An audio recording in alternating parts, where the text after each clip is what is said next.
நாகார்ஜுனா வந்து என்ன சொன்னாரு அப்படின்னா, என் போனை ஹேக் பண்ணிடுவான்னு எனக்கு ரொம்ப பயமா இருக்கு. அதனால வந்து நான் ஃபோன் பாஸ்வேர்டு வந்து எவ்ரி 15 டேஸ்க்கு வந்து நான் மாத்திடுறேன். அது மட்டும் இல்லாம எங்க வீட்டோட ஒய்ஃபை பாஸ்வேர்டும் வந்து மந்த்லி ஒன்ஸோ இல்ல 2 மந்த்ஸ் ஒன்ஸோ வந்து நான் மாத்திக்கிட்டே இருக்கேன்.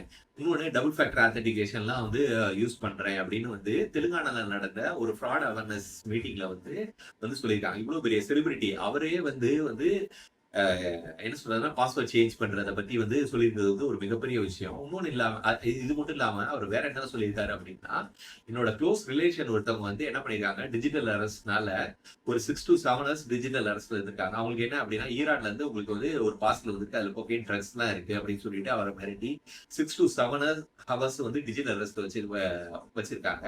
அதுக்கப்புறம் போலீஸ் ஸ்டேஷன் போய் கம்ப்ளைண்ட் பண்ணதுக்கு அப்புறம் தான் வந்து அவங்களுக்கே வந்து ஒரு பெரிய ரிலீஃப் கிடைச்சிருக்கு. இந்த மாதிரி எப்படின்னா சாதாரண மக்கள்ல இருந்து மிடில் கிளாஸ் பீப்புள்ல இருந்து செலிபிரிட்டி வரைக்கும் வந்து எல்லாரும் ஏதோ ஒரு ஃப்ராடு ஸ்கேம்னால அஃபெக்ட் ஆகுறாங்க. அப்ப இந்த மாதிரி ஒரு பெரிய செலிபிரிட்டி சொல்றப்ப நிறைய பெரிய ரீச் கிடைக்கும். இப்பயுமே அப்படின்னா நாகார்ஜுனா சொன்னது வந்து அந்த தெலுங்கானா மீடியால மட்டும் வந்திருக்கு. இங்க இங்க தமிழ்நாடு மீடியால வந்து ஒரு சின்ன ஒரு ஒரு நியூஸ் மாதிரி தான் வந்திருக்கு. ஒரு பெரிய நியூஸ் எல்லாம் ஒண்ணு வரல. இந்த மாதிரி செலிபிரிட்டி சொன்னா இதெல்லாம் வந்து நிறைய பேரை போய் சேரும். நிறைய பேர் ஏமாறாம இருப்பாங்க. இதெல்லாம் என்னன்னு சொல்லி தெரிஞ்சுக்குவாங்க. அதுக்காக இந்த வீடியோ போடுறேன். இந்த வீடியோவை உங்களோட ஃப்ரெண்ட்ஸ் அண்ட் ஃபேமிலிக்கு வந்து ஷேர் பண்ணுங்க. தேங்க்யூ.